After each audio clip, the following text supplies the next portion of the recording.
All right, so we have NetLogo running. If you have followed through, and thank you for following through the tutorial that Professor Bill Rand had, you know that this is what NetLogo looks like. I'm going to go ahead and maximize this NetLogo so that we can use the entire screen here. And what I want to do is I literally want to look at the simple economy NetLogo simulation or agent-based model that we used before. So I'm going to go to File. You know where these things are. I'm actually running the Windows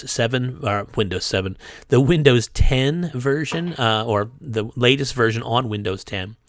Go to Models Library, as we do before, and down here, it turns out that Professor Bill Rand and Yuri Walensky, the person who invented this language at Northwestern, is fantastic, have written a textbook, Introduction to Agent-Based Modeling, or IABM. It's down here, and each chapter has some examples. And as we know, because we've seen it before, Chapter 2 is where we're talking about, and these are other cool things, and we're going to go to the simple economy. And there's a little tiny intro of what it does. We're going to open it up, and of course, this is the interface that we've seen for the past few times. What I do want to do is I want to, now that I have this big monitor in front of me, and of course YouTube will render it to make it look like a big monitor, I want to take some of these things and make them a little bit larger. So I'm going to go ahead and select these guys. I'm just clicking and dragging and moving these guys down. I'll move them back in a second. I'm going to select this guy, and I'm going to make it larger. It turns out that this scales. You can see I'm not even over there. It just gets large this way. I'm not allowed to change its aspect ratio because the aspect ratio is locked. That's fine. I'll leave it where it's at. I'm going to move these guys back up where they were and just sort of relay out this for my big, huge monitor. And I think I'll go ahead and save this. I'm going to File, Save As, so I have access to it. It turns out that, oh my gosh, I have two monitors going over here. Let me go find out where I want to save this, and then I'll bring it over here. Let me go to my... I'm going to go to my drive, and I'm going to go over here to 2020 fall. Here we go. I just need to grab this guy. Fall, this is 312. Here's 312. Here's my NetLogo stuff. And, of course, I've been playing with this for a while. Simple Economy and Logo. I'm just going to call this Big, B-I-G, notorious B-I-G, for a big interface, and say save. And we'll wheel this guy. So as you know, we've seen this before. We've seen this through the videos. If I go to Info, it's a model from Chapter 2 of the book, Introduction to Agent-Based Modeling. And here's what it does. It's fantastic. We go to the code. We see this code is not very complex. This is the code that we saw Professor Rand work with. There's not many things here.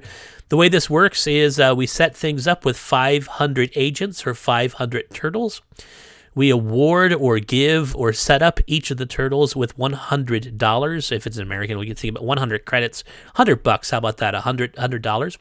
We create these turtles to be circles. You can think of them as little dots, or you can think of them as little round turtles if you'd like. And we're looking at them from the top. They happen to be green, like green turtles. That's fine.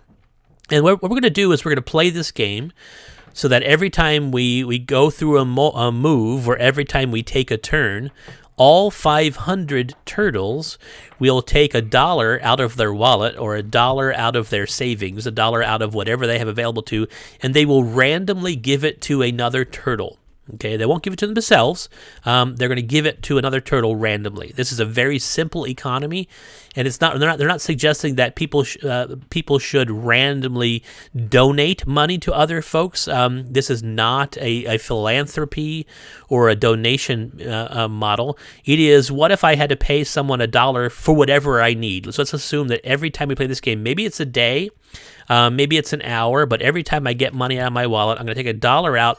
I'm going to give it to a random other turtle who has something to sell me. If you don't want it to be a philanthropy where you're giving it away, it be a sell thing. Maybe I'm buying a cup of coffee. Maybe I'm buying $1 worth of somebody's time.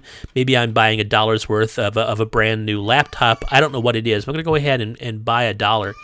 That turtle is going to receive that extra $1, and I'm going to lose my $1. So of course that's how it works. So, but the thing is, you have to have $1 to give it away. So down here, we're going to ask the turtles with a wealth greater than 0, if you have any money, to transact, to do the transaction. And then we'll see down here under this little function down here, or this little activity, this little process to transact. We're going to give $1 to another random turtle. We're going to take the $1 out of our wallet and set our own wealth to whatever the wealth is minus 1. We're going to ask one of the other turtles, not ourselves, and then whichever turtle we randomly choose. We're not choosing a rich turtle. We're not choosing a poor turtle. We're not choosing a turtle with, or an agent with a certain amount of money. We're just randomly, blindingly picking somebody and saying, hey, here's $1 for whatever service that you've rendered to me, and their wealth goes up by 1. And that's all there is. It's just, and then we roll, and after all 500 turtles do that for day 1 or tick 1, we do it again for tick 2. So you can think of it as being once a day, or once every turn, or however you'd like to do it. And then we go ahead and we report on how these turtles are doing with their wallets. Okay, so if you happen to give money away, you take $1 out, and if someone gives you $1, if another agent gives you $1, you get your $1 back. If you give your money away, because every day you're required to pay $1, if 2 turtles, because randomly you were chosen twice, then you get $2 and you're ahead. Maybe there's 3 turtles. Maybe there's 10 turtles that randomly gave you money that day, and you only spent 1. And again, this is random. It's blind. There's no fix inside of it, but that's what it's supposed to simulate. So, of course, we go back to the interface. We push the setup, which we know. This is a histogram, a list of who has what. Right now, all 500 turtles happen to have $100. 100 times 500 is 50,000. This is a zero-sum game, so that the size of the pie, or the size of the game, does not get larger. Total wealth is 50,000. And of course, we've seen this go. I'll press go.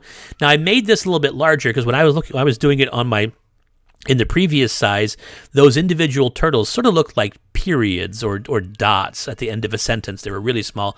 Now they look like circles.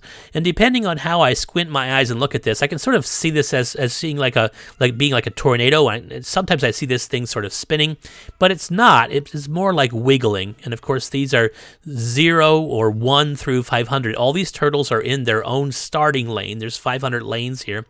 And if I look closely, this turtle out here is wiggling back and forth. This happens to be a turtle with a lot of wealth. This is 0 wealth over here and 500 wealth over here.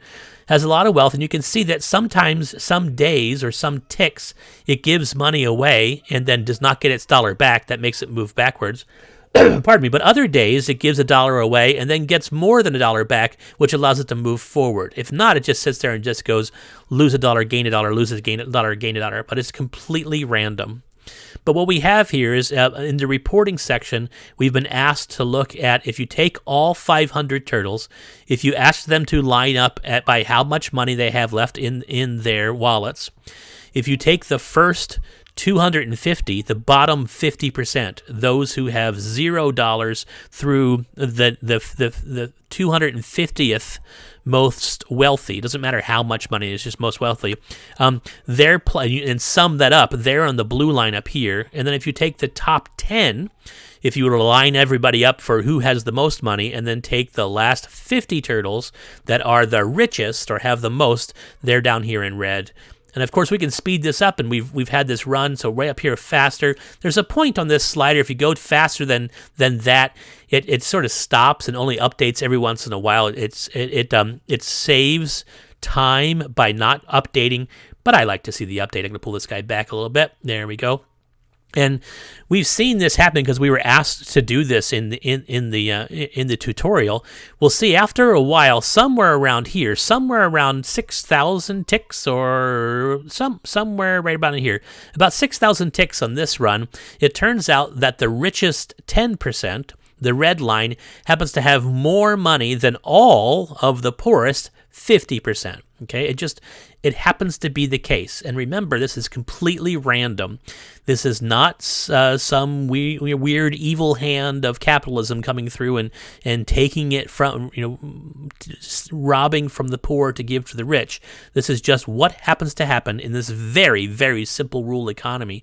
The top 10% happen to get more amassed wealth than the bottom 50%. And now, of course, we have two classes, if you will. We could go ahead and make a third class, but we have an upper class, upper because of wealth. We have a lower class because of wealth. We don't have a middle class in this particular simulation because we don't have three lanes, but that's what we have, and we're still running here. So it looks like, at least now, it looks like way back here around day 6,000 or time 6,000, the top 10% became more wealthy than the bottom 50%, and it looks as if we're not going back after that. So what we're going to do is we're going to take a look at this and make some adjustments and see if, again, using this as an agent-based modeling and using these agents that do not have choice and must, because they're programmed that way, because they're robots, they must obey the model. We can, again, if it was perfectly obeyed, what would we expect to happen? And the reason why we're doing this is, as a collaborative software designer, or someone who's making software, or someone who's making their own business, or somebody who's designing how we should play as a team, you sort of make these rules with the thought, I hope everybody follows these rules. Of course, you're going to have people who don't follow the rules. Wouldn't it be great if the speed limit was 55 and we all went 55? It's not happening. But in this area, what we can do is we can, if everything was perfect, if we were just robots and everybody followed the rules, this is the best we could possibly hope. And we can design the system and see if the rules that we're trying to get people to follow are at least in their best interest. Even if we were successful in getting everyone to follow the rules, what would we expect as an outcome? That's where we're at. So we're going to keep on looking at this.